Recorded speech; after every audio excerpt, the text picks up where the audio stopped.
Jacob já abordou um pouquinho sobre a questão da prevenção, né, da obsessão, sobre vários aspectos, inclusive a questão evangélica. Mas e acontecendo a obsessão? Eu sou médico da Associação Médica Espírita também, e a gente queria saber o que é que você entende do impacto disso na saúde mental e na saúde física, né, do obsediado, especialmente porque algumas vezes são sinais de alerta, inclusive do início da obsessão, né? E eu queria que Jacobson fizesse a abordagem aí desse impacto do processo obsessivo. Muito obrigado.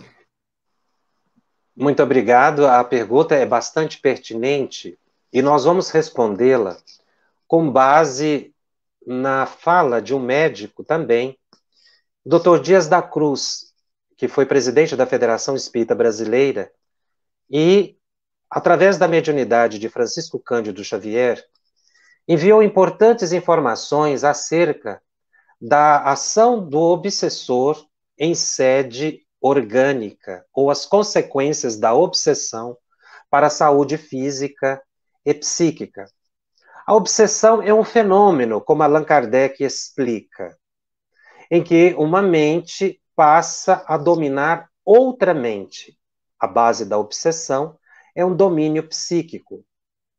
Mas veja que aí, para nós entendermos as consequências da ação do obsessor na nossa psique, e isso repercutir no corpo físico, nós temos que partir do pressuposto que a nossa mente é que determina o funcionamento de todo o nosso organismo.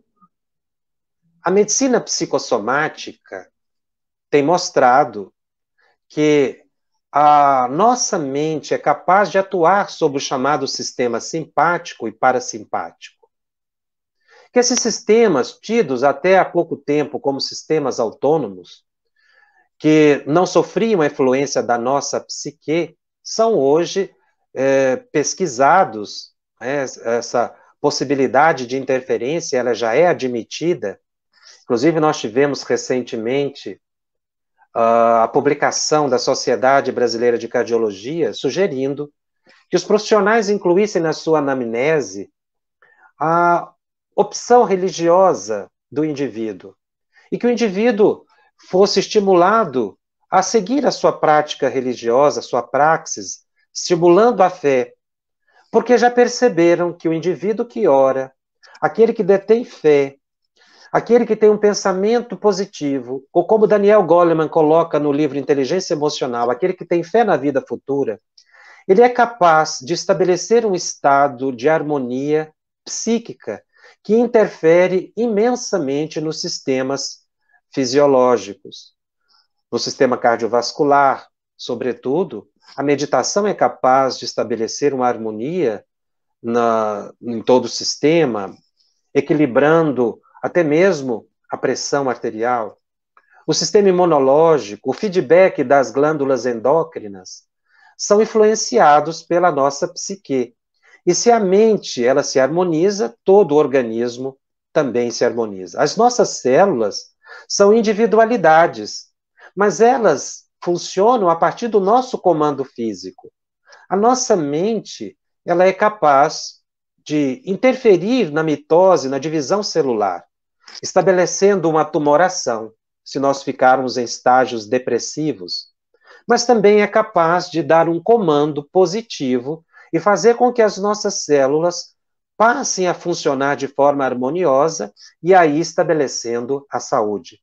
A medicina psicossomática está numa fase que nós poderíamos dizer daquele que sabe que o sol estabelece saúde, que o sol é fonte de luz, mas não conhece propriamente a natureza do sol.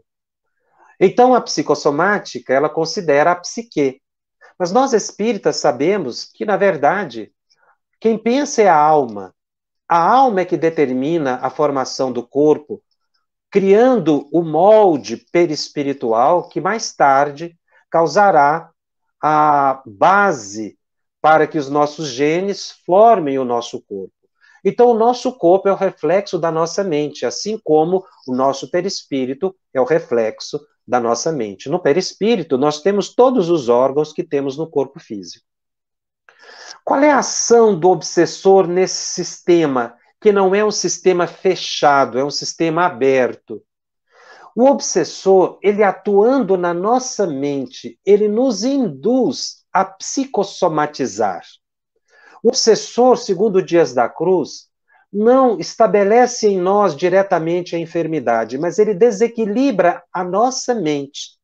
E a mente desequilibrada vai fazer com que os sistemas autônomos deixem de funcionar com a harmonia necessária. André Luiz menciona que os obsessores atuam sobretudo no chamado sistema límbico, quando nós vamos encontrar no hipotálamo o elemento de ação mais direta, fazendo com que todo o sistema orgânico se desajuste. Inicialmente, o indivíduo passa a ter doenças fantasmas, que o médico, o clínico, vai perceber, ou o especialista. Ele relata sinais e sintomas de uma enfermidade que não é encontrável. Então ele percebe que é a psique que está desarmonizada, como ele pode desenvolver também um transtorno do pânico, uma ansiedade, uma depressão, um transtorno de personalidade, ou até mesmo eclodir uma esquizofrenia. Porque o obsessor, desajustando a mente, todo esse mecanismo do passado é que surge fazendo com que os transtornos mentais se evidenciem. Então, tanto o corpo sofre, quanto a mente sofre com a ação do obsessor. O médico comum vai observar que o indivíduo está psicossomatizando. Um médico que considere a parte espiritual vai verificar que é a alma que está enferma. E se fizer uma pesquisa cuidadosa, poderá chegar à conclusão de que ele está sofrendo um processo obsessivo. Mas Dias da Cruz menciona que a questão não fica só nas chamadas doenças fantasmas, porque com o tempo, a mente desequilibrada, impactando o funcionamento orgânico, como nós mencionamos, desde a mitose, ou mesmo intrinsecamente nas células, nas mitocôndrias, no citoplasma, nós vamos ver que essa ação contínua da própria mente, causada pela indução obsessiva, porque o espírito é um indutor desse desajuste, aquelas doenças fantasmas acabam transformando-se em enfermidades reais. E aí a tumoração surge, o diabetes aparece, o diabetes aparece. Nós vamos ver a disfunção cardiovascular se materializando. Aquilo que era doença fantasma, com o tempo, torna-se uma doença perfeitamente verificável pelos equipamentos médicos, pelos exames. Então, o médico, hoje, já é convidado a considerar a espiritualidade no tratamento do indivíduo.